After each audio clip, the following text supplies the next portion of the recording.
हर हर महादेव। दोस्तों, कैसे हैं आप लोग। कल की भक्तों का अहंकार ही इनके पतन का कारण बनेगा। जी हां, कल की भक्तों का अहंकार ही इनके वर्षों की तपस्या को लेकर डूब जाएगा। जब तक कल की भक्त अहंकार नहीं छोड़ेंगे तब तक इनका अच्छा समय नहीं आ सकता। दोस्तों, अभी मैंने पीछे एक वीडियो बनाया था जिसमें मैंने बताया था कि कलयुग के अंतिम चरण में एक भी कल की भक्त ऐसा नहीं होगा जो अधर्म पर नहीं आ जाएगा। लेकिन उस पर मुझे कई लोगों के ऐसे कमेंट मिले जो कह रहे हैं कि भाई हम मर जाएंगे, कट जाएंगे, पर हम कभी अधर्म नहीं करेंगे। आज का वीडियो ऐसे कल की भक्तों के लिए है जिन्हें ईश्वर हमेशा से कोई ना कोई संदेश देकर अपने रास्ते पर लाना चाहता है, लेकिन ये अहम के कारण सही रास्ते पर नहीं आ पा रहे हैं।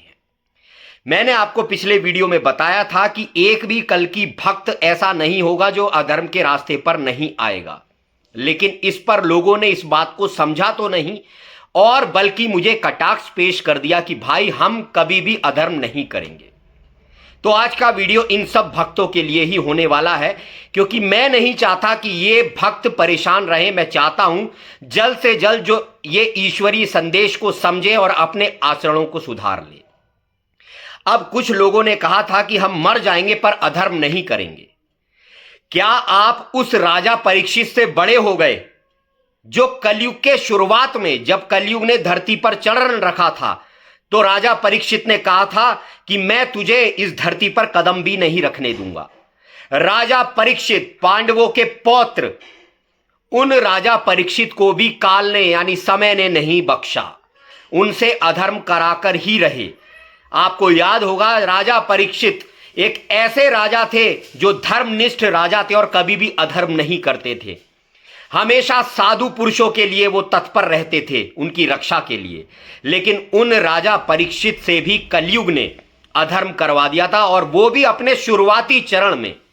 राजा परीक्षित ऋषि मुनियों का इतना सम्मान करते थे, लेकिन कलयुग ने उनकी बुद्धि पर बैठकर उनकी कुछ ऐसी बुद्धि घुमाई कि उन्होंने मरा हुआ सांप एक बड़े महान ऋषि के गले में डाल दिया था, और उसी कारण उनके पुत्र ने उनको श्राप दिया था, और इसी कारण राजा परीक्षित को अपना शरीर त्यागना पड़ा था।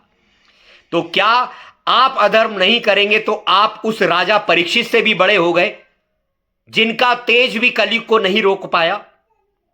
क्या आप पांडवों से भी बड़े हो गए जिन्होंने अंतिम चरण में अधर्म का सहारा लिया? क्या आप उन कृष्ण भगवान से भी बड़े हो गए जिन्होंने अधर्म को रोकने के लिए अपनी प्रतिज्ञा तक तोड़ने पर मजबूर हो गए थे? क्या आप उन पांडवों से भी ज्यादा श्रेष्ठ हो गए जो महाभारत का युद्ध जीतने के बाद बड़े गौरव के साथ अपने जयकारे लगवा रहे थे कि हमने अधर्म का नाश कर दिया? क्या आप उस धर्मयाद राज युधिष्ठिर से भी बड़े हो गए जिसने युद्ध के उपरांत द्रोणाचार्य के पुत्र की जो मणि थी अश्वत्थामा की, वो अपने मुकुट पर सजाई थी और कहने लगे थे, देखो हम 5 भाई कितने बलशाली हैं, हमने अधर्म का नाश कर दिया? लेकिन बर्बरीक सब देख रहा था। बर्बरीक खूब ठहाके लगाकर हंसा कि अरे मूर्खो, तुमने इस अधर्म का नाश नहीं किया है। असल में अधर्म का नाश तो कल ये कृष्ण भगवान का सुदर्शन चक्र कर रहा था। बर्बरीक ने इन सब की आंखें खोली थी कि किसी भी योद्धा को तुमने नहीं मारा, उन सब योद्धाओं को कृष्ण भगवान के सुदर्शन चक्र ने मारा था। तो इतने बड़े बड़े धर्माचार्य, इतने बड़े बड़े धर्मनिष्ठ पांडव, स्वयं धर्मराज, उन्हें भी झूठ बोलना पड़ गया था कि अश्वत्थामा मारा गया। बिना झूठ बोले उनकी भी विजय नहीं हो सकती थी। तो क्या आप इन सब लोगों से भी बड़े हो गए कि आप अधर्म नहीं करोगे? कल की भक्तों की यही बात इनकी परेशानी का कारण है, और यही बात सतयुग के आने में विलंब कर रही है। क्योंकि भगवान को कोई फर्क नहीं पड़ता कि अगर कोई अधर्मी अहंकार की बातें करे, लेकिन जब कोई कल की भक्त जिसे वो भगवान सतयुग तक ले जाना चाहते हैं, वो जब अहंकार की बातें करता है तो भगवान पहले उसके अहंकार को तोड़ते हैं। क्योंकि उसे ले जाना जरूरी है सतयुग में, क्योंकि उसने सत्कर्म तो किए हैं, पर उसका अहंकार तोड़े बिना उसको नहीं ले जाया जा सकता। और अहंकार तोड़ने के कारण ही वो उसे कई दुख उठाने पड़ते हैं। जब तक कल की भक्त इस सत्य से अनभिज्ञ रहेंगे तब तक इनका अच्छा समय नहीं आ सकता। आपने देखा होगा जिस भी महात्मा ने कोई सत्कर्म किए हैं, कोई कुछ किया है, तो उसको हमेशा से अहंकार रहा है। बड़े बड़े देवताओं को इन बात का अहंकार रहा, चाहे वो इंद्र हो, अग्निदेव हो, कोई सा भी देव हो, इन सब को अहंकार था। इन सब के अहंकार को तोड़ने के लिए ही भगवान ने कलयुग की रचना करी। क्यों कलयुग को सबसे महान बताया जाता है? क्योंकि ये कलयुग ही है जो सतयुग के लिए लोग तैयार करता है। सतयुग में जाने से पहले एक छन्ना लगाया जिसमें छानकर कल की भक्तों को पहुंचाया जाएगा, लेकिन छन्ने में से वही निकल सकता है जो बहुत बारीक हो, बहुत महीन हो, बहुत छोटा हो। जब तक कल की भक्त अपने अहंकार को भूलकर स्वयं को छोटा नहीं मानेंगे और स्वयं को अधर्मी नहीं मानेंगे, तब तक इनका उद्धार नहीं होगा। आज आप देख रहे होंगे हमारे चैनल पर ही कितने लोग आकर दावा करते हैं कि हम कल की हैं। आज इंसान इतना अहंकारी हो गया है कि वो भक्त तो दूर, वो खुद को भगवान समझने लगा है। कुछ ऐसा ही कल की भक्तों के साथ है। कोई कल की भक्त सोचता है कि मैं कल की भगवान का खास हूं, मैं कल की भगवान का खास हूं, मैं कल की भगवान का खास हूं, मैंने तो इतने सत्कर्म किए हैं। ऐसे ही कल की भक्त जो है वो कल की भगवान को प्रिय नहीं है। और इन सब को दिशा पर लाने के लिए कलयुग की सहायता लेनी पड़ती है। शनि फिर इन सब को सीधा करते हैं, मार्ग पर आ जाओ, सहजता से मार्ग पर आ जाओ। कब से शनि यानी कलयुग इनको समझा रहा है, लेकिन इन लोगों की बुद्धि में यह बात नहीं आती। कितने लोग मुझे कमेंट कर कर कह रहे हैं कि हम कभी भी अधर्म नहीं करेंगे चाहे मर जाएं। मैं आप सबसे पूछना चाहता हूं, क्या आप राजा परीक्षित से भी बड़े हो गए? क्या आप स्वयं भगवान श्री कृष्ण से भी बड़े हो गए? क्या आप पांडवों से भी बड़े हो गए? क्या आप इन सब महात्माओं से बड़े हो गए जो आप कभी अधर्म नहीं करोगे? ऐसा कोई दूध का धुला नहीं इस कलयुग में जो अधर्म ना करता हो। तो यह कहना कि मैं कभी अधर्म नहीं करूंगा, इसका मतलब आप स्वयं परीक्षाओं में पढ़ना चाहते हैं भगवान की। अगर आप इन परीक्षाओं से बचना चाहते हैं तो आपको स्वयं को सबसे छोटा मानना होगा। कबीर का एक दोहा है, दास कहावन कठिन है, मैं दासन का दास, और अब तो ऐसा होए रहूं पांव तले की घास। कबीर कहते हैं दास कहलवाना खुद को बड़ा कठिन है, लेकिन मैं दासों का दास हूं और मैं अब ऐसा होना चाहता हूं जैसे पांव के नीचे घास होती है। मैं इतना छोटा हो जाना चाहता हूं, क्योंकि भगवान के राज्य में सतयुग में वही जाएगा जो सबसे पहले अपने आप को सबसे छोटा बनाएगा, जो कहेगा भगवान से, हे ईश्वर मैं अधर्मी हूं, मुझसे लाखों अधर्म होते हैं, मैं फिर भी तेरा दास हूं। वही लोग इन परीक्षाओं से निजात पा सकते हैं। अगर आपको इस कबीर के दोहे से भी ना समझ आया हो तो आपको बहुत बढ़िया एग्जाम्पल देता हूं, लेकिन समझदार लोग ही इस बात को समझेंगे। जिनके ऊपर अहंकार का पर्दा पड़ा है वो इन बातों को नहीं समझेंगे। वो अब भी ये सोचेंगे कि ये हमें नीचा दिखा रहा है, लेकिन मैं किसी को नीचा नहीं दिखा रहा हूं। जो मैंने अपनी लाइफ में समझा है वही मैं आप सब लोगों के साथ शेयर करना चाह रहा हूं कि आपके दुख जो हैं ये कम हो, आप इस बात को समझें, ईश्वरीय संदेश को समझें। इसके लिए आपको भक्तों में से एक महान भक्त को उठाना होगा जिनका नाम है श्री हनुमान। हनुमान जी क्यों सबसे बलवान माने जाते हैं? क्यों? क्योंकि इनके अंदर अहंकार लेश मात्र भी नहीं था।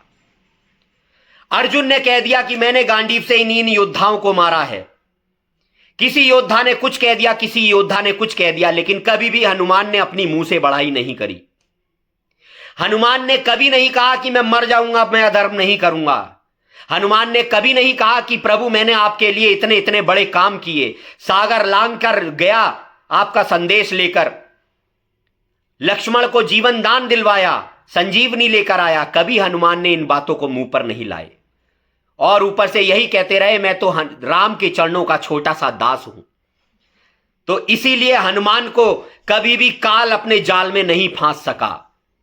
शनि भी हनुमान को नमस्कार कर कर निकल जाते थे। क्यों? अति लघु लघु रूप धरे हनुमाना और पेठा नगर सुमिरी भगवाना। हनुमान जी ने इतना लघु अपने आप को बना रखा था, इतना छोटा अपने आप को बना रखा था कि परमात्मा की कृपा सदा सदैव उन पर रहती थी। तो जब तक कल की भक्त इस बात को नहीं समझेंगे तब तक इनकी परीक्षाएं इनका पीछा नहीं छोड़ेंगी। आज कितने लोग हैं जो कहते हैं कि हमारे साथ हनुमान जी रहते हैं, कोई कोई पर्ची बना रहा है, कोई कुछ कर रहा है, लेकिन तब भी ये तरक्की पा रहे हैं। क्यों? क्योंकि ईश्वर को इन लोगों से कोई मतलब नहीं। ईश्वर इनको बहुत दे रहा है। क्यों? क्योंकि वो चाहता ही नहीं कि ये सतयुग में राज्य में जाएं। लेकिन ऐसे कल की भक्तों को जिन्हें चाहता है ईश्वर सतयुग में ले जाना, उनको वो मौका देना चाहता है। और सतयुग में हर तरह का आदमी चल जाएगा, पर अहंकारी आदमी कभी नहीं चलेगा। इसीलिए आज स्वयं कलयुग तुम्हारी परीक्षाएं ले रहा है, तुम्हें बना रहा है। कलयुग कोई गलत नहीं है, वो बहुत महान है, पर संसार की गालियां वही खाते हैं, लेकिन वो सबसे महान कार्य करते हैं इस दुनिया का, तभी उनको श्रेष्ठ बताया गया है। आज वो तुम्हें सोने की तरह तपा रहे हैं, तुम्हें सिखा रहे हैं ताकि तुम सतयुग के लायक बनो। लेकिन मेरे भाई, अगर तुम ये सोचोगे कि हम अधर्म नहीं करते और हम कभी अधर्म नहीं करेंगे, तो ये तुम्हारी बहुत बड़ी भूल है। राजा परीक्षित से लेके बड़े बड़े महान योद्धाओं से अधर्म करा दिया, स्वयं भगवान से भी अधर्म करा दिया, तो तुम क्या चीज हो? मैं सारे कल की भक्तों से यही कहना चाहूंगा, मेरी बातों को समझने का प्रयास करें। अगर आप अपने परिवार से प्रेम करते हैं, खुद से प्रेम करते हैं, तो इन बातों को जरूर समझें, क्योंकि तब तक तुम्हारा अच्छा समय नहीं आ सकता जब तक तुम अपने अहंकार को नहीं मारोगे। क्योंकि भगवान अपने भक्त के अहंकार को खाते हैं। अर्जुन को एक बार घमंड हो गया कि प्रभु, मेरे से बड़ा भक्त तो इस दुनिया में आपका कोई है ही नहीं। तभी उसकी परीक्षा लगा दी, उसको मोर ध्वज के पास लेके गए कि चल बेटा, मैं दिखाता हूं मेरे कितने बड़े भक्त हैं। तो जब तक तुम ये मानोगे कि तुम भगवान के सबसे बड़े भक्त हो, तुम कभी अधर्म नहीं करते, ना ही तुम कभी अधर्म करोगे, तब तक तुम्हारी परीक्षाएं खत्म नहीं होंगी और महाप्रलय का समय जो है वो बढ़ता जाएगा। अगर तुम्हें वाकई में सतयुग जल्द से जल्द लाना है, अपनी परीक्षाओं को जल्द से जल्द हटाना है, तो अपने इस अहंकार को तोड़ दो, दास बनकर रहो और हमेशा परमात्मा से यह कहो कि हे प्रभु, मुझे कभी परीक्षा में ना डालना। कितने लोग कहते हैं कि प्रभु, हम तो सारी परीक्षाओं में पास हो जाएंगे, तू कितना भी कठिन इम्तिहान ले ले। यही कहना तुम्हारे पीछे परीक्षाएं लग जाती हैं, यही कहने के बाद। तो अगर इन परीक्षाओं से बचना चाहते हो, अपना उद्धार चाहते हो, अपने परिवार का उद्धार चाहते हो, इस समाज का उद्धार चाहते हो, तो अपने अहंकार को आज से ही छोड़ दो। एक और चीज सुनाता हूं आपको।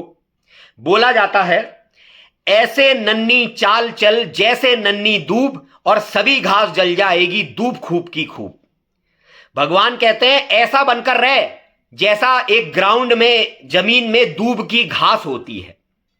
जब आंधी तूफान आते हैं, जो बड़े बड़े पेड़ होते हैं वो सब गिर जाते हैं, लेकिन दूब की घास जो होती है वो कभी नहीं गिरती, क्योंकि वो पहले से ही जमीन पर है।